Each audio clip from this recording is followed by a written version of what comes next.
So, spirituality is a subject absolutely unknown to the Western people. Though Christ was there, but they have been only crucifying him. If I see the Christianity, if I see Christ, it's so organized. From Christianity nobody can get out. Whatever sin you may commit, you are still a Christian. I know there was a fellow who murdered someone. And he was taken to the courts. They said, "What are you?" He said, "I am a Christian." Though he had murdered. Then they gave him the Bible. All right, put your hand on the Bible and say you are a Christian. He said, "I am a Christian. I believe in Bible." Well, why didn't they ask, why did you kill them? Thou shalt not kill. So, even these religions which were formed did not have any rules or regulations that, all right, if somebody does like that, we throw him out of our congregation or he is no more a Christian.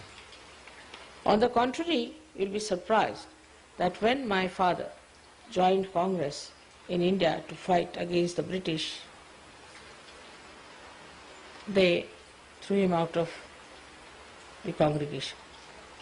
Because according to the missionaries there, Christ was born in England. He must be an Englishman. So how dare my father join the Congress? Sort of an absurd idea. So all these ideas which are so absurd against God, against religion, against spirituality, became very prevalent and useful and convenient for these organized religions. There's one thing good about Hindu religion is there is nothing like organization. So they can be Nastikas, they can be atheists, they can be anything. They could be Buddhists, they could be Jainis, they could be anything, and they could be Christians. But they could be Hindus also, because it's not organized. And because they are not organized, there is no restriction on them. That don't do like this, don't do that. But despite that, I'm surprised that Hindus are very meek people, because the responsibility is left to themselves, not on an organization. If you have murdered somebody, you are not to confess to the priest, but confess to yourself and face yourself all the time. But so many filthy things crawled into this religion also of caste system, which is just against Shri Krishna. They have no business to take Shri Krishna's name and do all these nonsensical things. Because Shri Krishna himself has said that in everybody it resides. But they changed it a little, saying that your caste is according to your birth. How can it be? As I told you the other day. Now, this is another story. I would say that they have tried to Christ look like something very ordinary, or even Shri Krishna look like something ordinary. These are the intellectuals. So on one side we have those stupid followers, and the other side we have those stupid intellectuals. So the message of Krishna never reached Hindus, because he said in everybody resides the spirit, and you are part and parcel of the whole. Now a cell in the hand, is it an outcast because it is not in the brain? So what a wrong thing they have done to Shri Krishna. And that's why when they suffer from racialism, I say you did the same to the caste system. Through your caste system you tortured the Harijans, you tortured lower caste of people. So now you have the... It's boomerangs, whole thing. So Shri Krishna's life, if you see, is, the beauty of it is that he said that life is a leela. For him, not for everyone. Because he is so powerful. And this leela part was taken over by Americans very nicely because they were born in the land of Shri Krishna. That is all Leela. What's wrong? Do what you like. What's wrong? Whatever you are doing is just a Leela, is just a play. So what? Marry as many as you like, leave your children to dogs, do all kinds of things with your morality, destroy yourself morning till evening, behave in the same manner as if they are animals. So what? Study the animal behavior, because as if we have no sense of behavior, so study the animal behavior and behave like the animals. So are we going to become now snakes or some sort of worms, or I don't know what are they up to? And whole system is just the opposite of Shri Krishna. So this stupid movement of Shri Krishna's consciousness reached there. I don't know how they understood that Shri Krishna is the deity of America. But somehow, some bhoot must have told them that you go there. And they are another stupid people who are selling Gita, selling this bookish knowledge. But now, of course, it has boomeranged on him and they are all right now, they are frozen. But the way they have been talking about Shri Krishna, they do not realize they have missed the point. He said it's a Leela. So then why are you wearing these dresses? Why are you become a sannyasis? Why are you giving up not to eat this food, not to eat that food? And then they are taking drugs. They are selling drugs. Whatever is not based on truth will go to something that is destructive. Truth is the only thing that is constructive. All these ideas sometimes confuses us. What is this? In the name of God, in the name of Shri Krishna, in the name of Christ, in the name of Muhammad Sahib, all these things are done. And also some people do it even in my name. Mother said. Mother said so.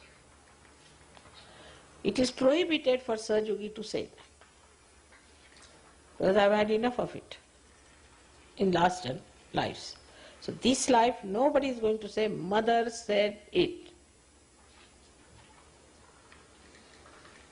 I say. Have that much confidence and responsibility to say, I say. I am a Sahaja, you are a Sahaja, why can't you say it? So now from today's puja onward, we have awakened the Shri Krishna within us.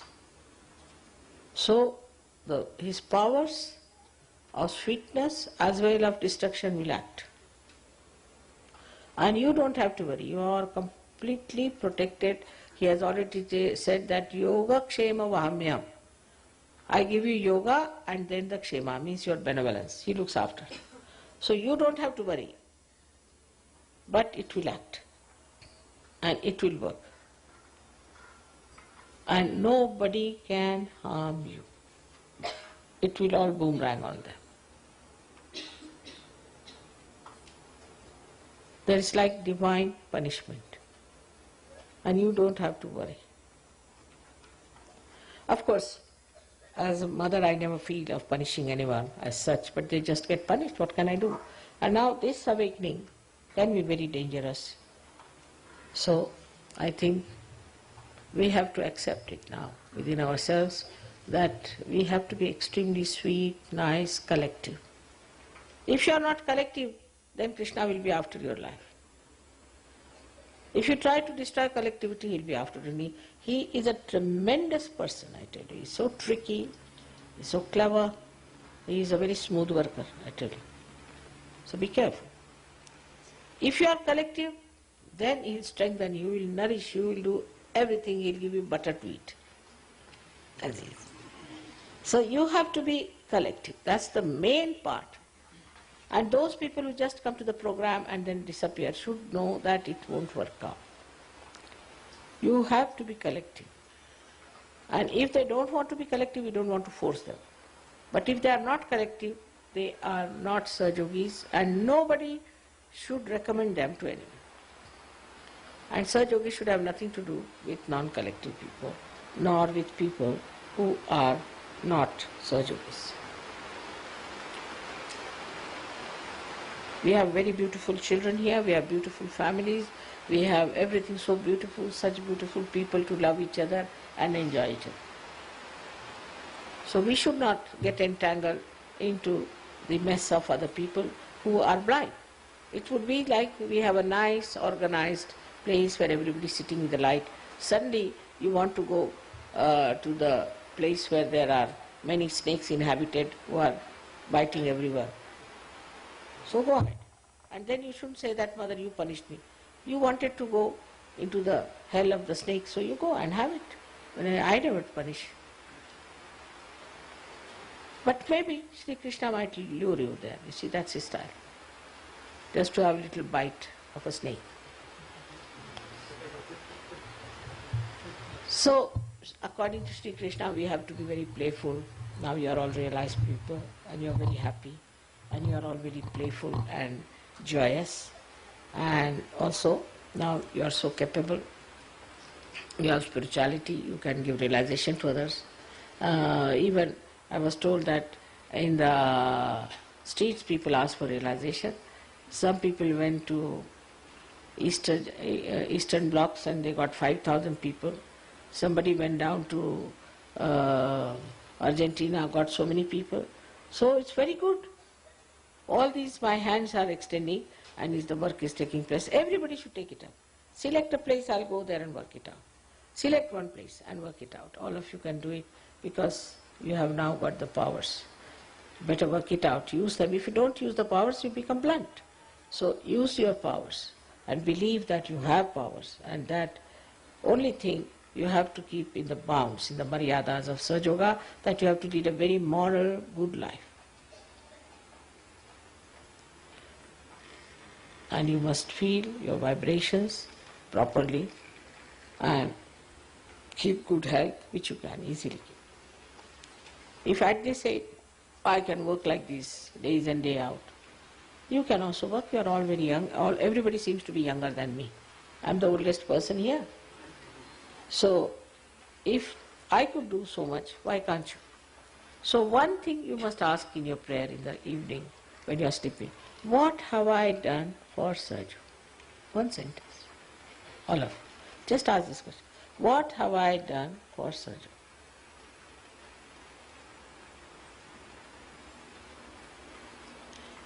Like persons like me or Shri Krishna or anyone, we don't even feel we are doing anything.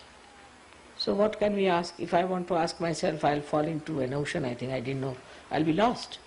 If I want to analyze myself, I get lost. If I want to think about myself, I get lost. It's beyond me. I said, let it be. Doesn't matter. I don't want to know myself. But you better know yourself. You can know. You can know, not me. So, as far as I am concerned, I only think that as long as I live, I don't know, I may live forever. I am living forever, maybe. You might say that. But whatever it is, as long as I am on this earth, I will see that Sahaja Yoga is fully established. This is my promise to you.